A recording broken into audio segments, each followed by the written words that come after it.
1 second. Hold on.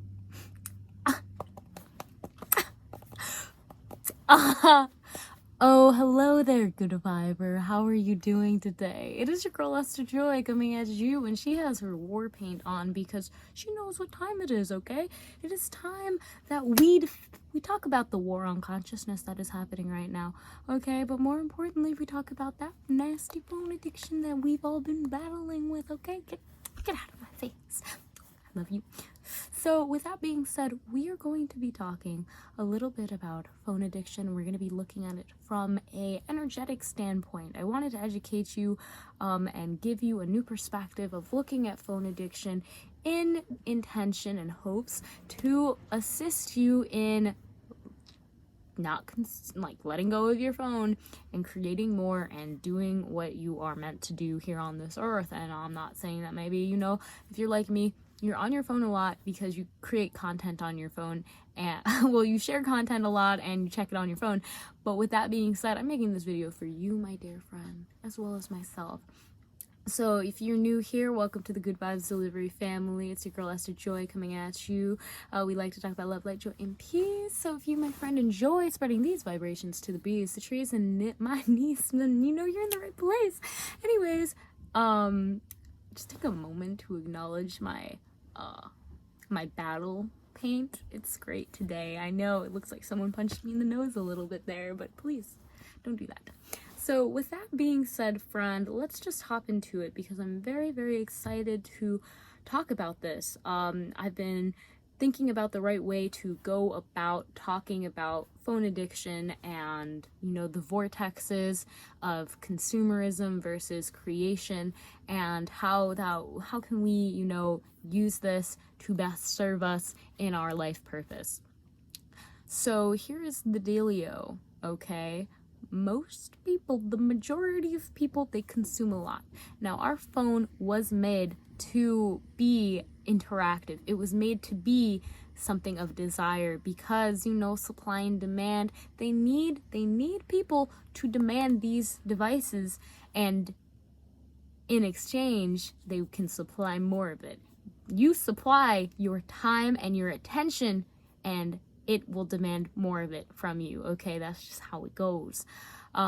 This tool is not good or bad. Again, it is just like a gun. It is not the weapon or the tool that is doing anything. It is the person behind and how they choose to use it. So with that being said, your phone ain't good or bad. Your phone ain't doing anything to you, son. You know it's you, okay?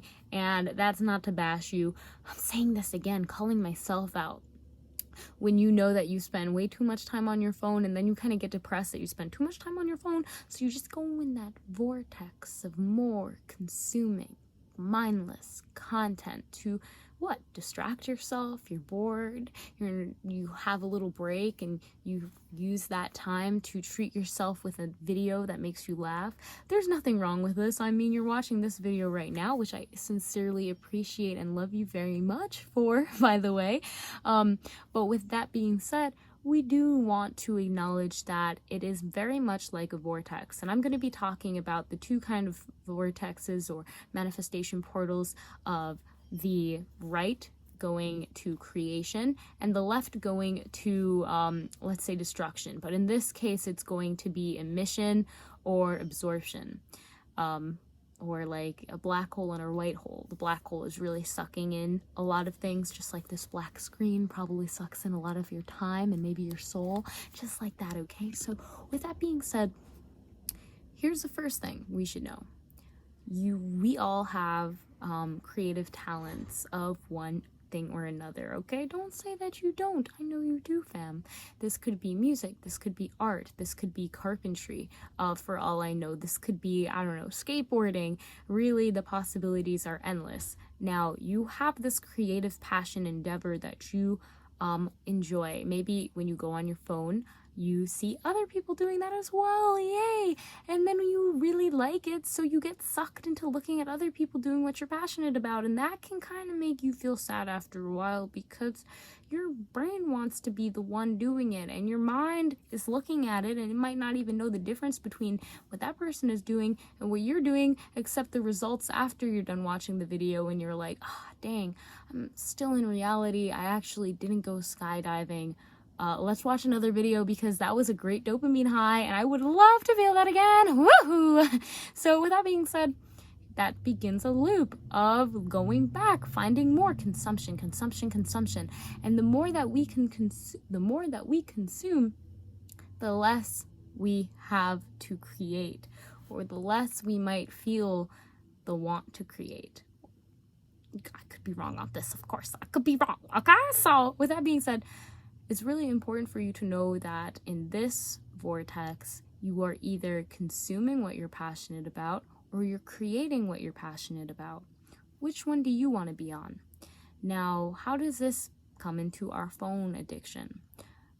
If you feel yourself reaching for your phone, my God, and you do not have what is your intention, okay? What is your intention for reaching for your phone? It's because you're used to it, you like how it feels in your hand, you know you're in a public area, you're waiting somewhere.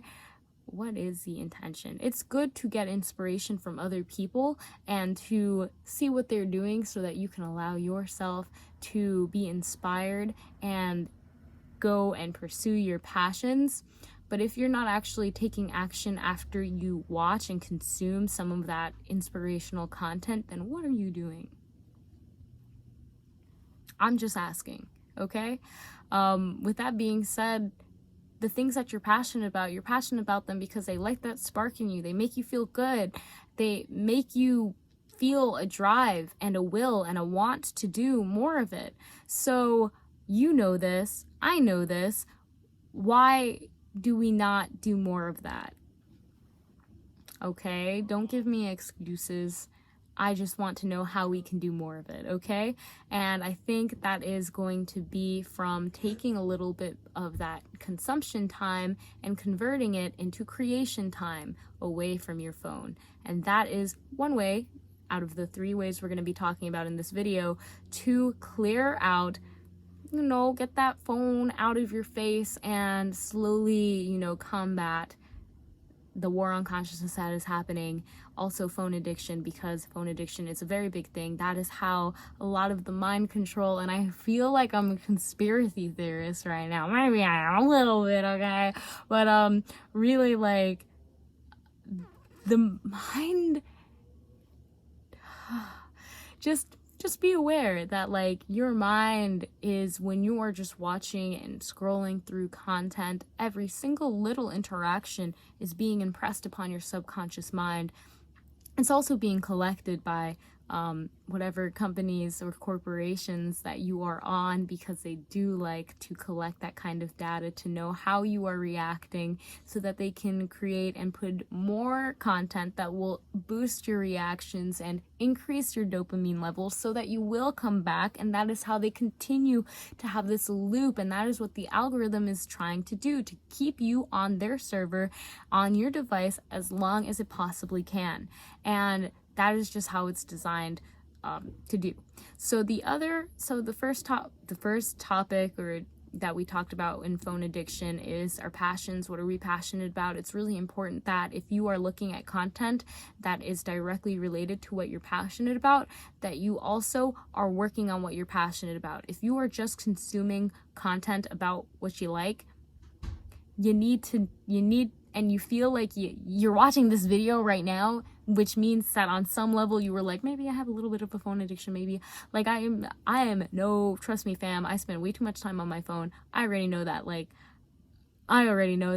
And I am finding myself just turning and pivoting a little bit more and more away. When I see content that inspires me and reminds me of my passions, that's a sign for me that it's time to put down my phone and do what I'm passionate about. That could be drawing, that could be singing, that could be dancing, whatever it is that I see that sparks the moment that I feel it, the moment that I'm like, hey, that's a pretty good idea. I really like doing that. If I can do it, I'm going to do it. I'm going to put down my phone and I'm going to do it, because to me, that's a sign that it's like, hey, get off of your phone. I know you like to do this. Why don't we create something instead? Why don't we create a piece of art? Create some music. Do a little groove, little dance, okay? So that's the first one, passion. Okay, so the next two we're going to go over pretty quickly, so bear with me. It's about relationships. We all love relationships. We all love. We love talking to people, connecting to people. We're humans. We're naturally we like to socialize, or not, but we do like to feel like we belong somewhere. And social media does a great job of pushing what they think you will like and emotionally feel satisfied by, and this is great. You can also meet a lot of people on the internet. Hey, what's good, fam? I appreciate you and I appreciate connecting with you. Hey, but there's also, a line to be drawn when it comes to when is it too much, okay? I can't tell you when it's too much. Only you know when it's too much. Me personally, I know that if I'm spending more time texting people than talking to the people like my family in real life, there's a little bit of a problem there. If I am spending a majority of my time talking to, and I mean, again, I'm a creator, so there's a lot of people that I talk to on a daily basis, but that's really no excuse for interacting with you're human beings, but interacting with my screen more than actually the people and the loved ones in my life. Like, I'm very thankful to have a dog that reminds me that I've been on my device for too long and they want to play. So that really gets me out of the headspace. But there is going to always be a limit where, you can only be on Zoom for so long before you crave an actual physical, intimate connection, okay? And with that being said, it doesn't have to be like go find someone to hug. It could literally be like go outside and do something that makes you emotionally feel whole and fulfilled. That could be like going outside and hugging a tree, because we all know trees are like the beautiful, most intimate form of Mama Gia. I personally think I love trees so much. They're so beautiful. I love them. But yeah, a lot of the times we crave that human connection and we look to our phone for it, because that is, again, it's a tool that helps keep us connected. But at the same time, it can be something that disconnects us from the real world. So when it comes to dealing with phone addiction, my friend, remember that whoever is on the other side of the phone, they are also, they're not just some little being, inside of the screen. There's someone out there that's behind the screen that is doing their own thing. And sometimes it's really important for you to also get up and do your own thing. Like get up, stretch, go outside, talk to an animal, hug a tree. If you have a family member or a loved one that's next to you, interact with them, okay? Because one day they're gonna die, okay? And I don't know when that's gonna happen, and you don't know when that's gonna happen, okay? And your phone battery might die, but you can recharge it. But guess what? When a human vessel is gone, they're done for. Right now, you can't recharge them currently. So with that being said, be aware and stop staring at your screen, waiting for someone to text you back. Appreciate the time that you have with the actual physical people that are in your vicinity and life right now. And if you feel like you're super alone and there's no one out there, then chances are you have that mindset. You've already made up your mind, and that's what you're going to perceive. So it's really up to you on that level, my friend. I mean, I'm always out here, but I physically I'm just not there. I'm an apparition. I'm a mirage. I'm a talking head on a screen, my friend. And I know that you have people out there that love you and want to see you maybe in the real life. And if not people, then the trees want to see you. They want to interact with you. The animals want to interact with you. The galactic beings want to interact with you. Sure, they can do it through your screen, but they'd actually prefer it if you go outside and you interact with them, okay? That's how that is how I think a lot of the most powerful interactions are going to happen, when you're away from your screen. And yeah, okay, let me not go on a rant, okay? So with that being said, the second discussion point that I wanted to talk about is relationships and your relationship with your phone, okay? The relationship you have with the people behind the screen, and most importantly, the relationship you have with beings outside of the screen, because that is going to determine whether you feel like it is worth, should I even say worth? Yeah, in the dopamine levels, if it's worth being on your phone looking for that person, waiting for them to text you back, or if the people in your life are, the beings in your life really showing up for you. And they can only show up for you if you show up for them first, and you make that decision that you will show up so that they can show up. And I'm talking about, of course, I said loved ones, families, yeah, and galactic beings, because that's how they communicate. And right now, if you're stuck with your head in the phone, and when we're going to get to the last point and talk about this mental aspect, it's very hard for them to communicate because of the distractions that are hindering direct communication. So with that being said, the last tip I wanted to talk about, tip number 3, or touch point number 3, is really the distractions that happen when you're on your phone, because we all like memes, but we also know how random they can be.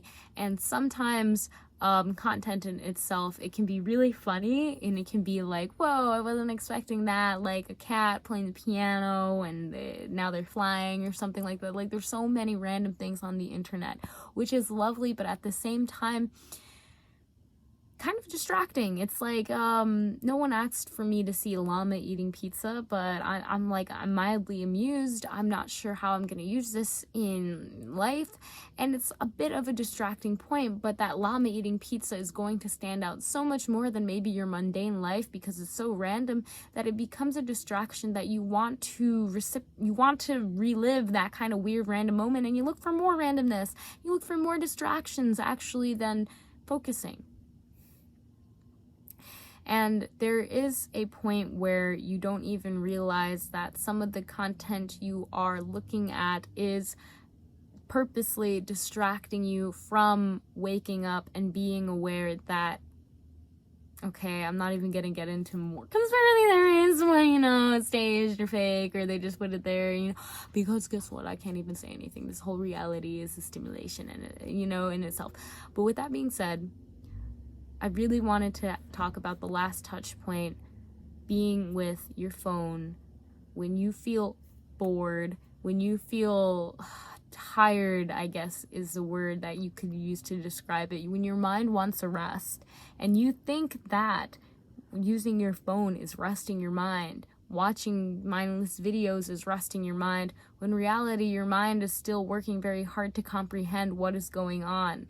And I know it might be easier than creating content at first, you might believe, but the more you do something, the easier it becomes. So it really is just a choice of what you want to become easy for you to do. If you want to focus on something, the more you focus on it, the easier it will become. So the more you go for your phone, the easier it will become to go for your phone. The more that you focus on what you were passionate about, focus on bettering yourself, focus on eliminating the distractions in your life, the easier it becomes. And that is really what I wanted to, end the last point on.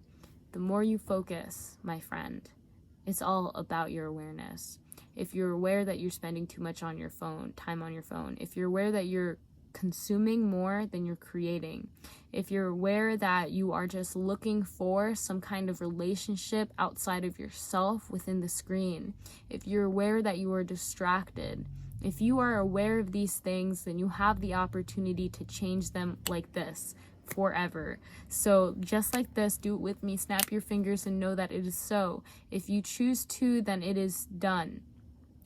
So really quick recap, we talked a little bit about, again, create more than you consume. If you find yourself on your phone more than you are creating, then maybe it's time to pivot away from so much consumption and start using all of that inspiration that the beautiful World Wide Web has to to create more, okay? Use that inspiration to create more. You are an amazing being. It's like a vortex, so you need to figure out which way you want it to suck you in. If you want to be the one producing stuff, or if you want to be the one being sucked into its endless algorithm to keep your attention stuck. With that being said, number 2 is actually cultivate real life connections, okay? This could be with your loved ones, your pets, galactic beings, trees. Really, the possibilities are endless, but you should have a connection outside of your screen that you appreciate and honor and love more than whatever is going behind the screen. And that's no offense to anyone in long distance relationships or anything like that. It's very important that it's very cool that we have this opportunity to be connected, but be aware that you should have a healthy outlet if your phone never sees another outlet, okay? And with that, last tip is distractions. Make sure that you're aware of what habits you're creating and how it is consuming your attention. If you're not aware of all the distractions that you are willingly opening yourself up to, then you will never be able to change your ways. So once you bring that awareness, you're able to focus and change what you are thinking is so easy. What you actually think is relaxing your mind is actually just consuming your mind with more mindless content that is making it harder for you to concentrate so that you keep your mind in this comfortable state. But really, you need to get used to being uncomfortable if you want to create and change the vortex so that you are a creator and not a consumer. Okay, so with that being said, press a thumbs up if you've watched all the way up until here, and thank you so much, because this is a pretty long video, so I really appreciate it. I appreciate you, and I'd love to know if you have any tips or talking points, anything that resonated with you. Leave it in the comments down below. I love connecting to you guys that way, and I'll see you in the next video. Have an amazing day. Namaste.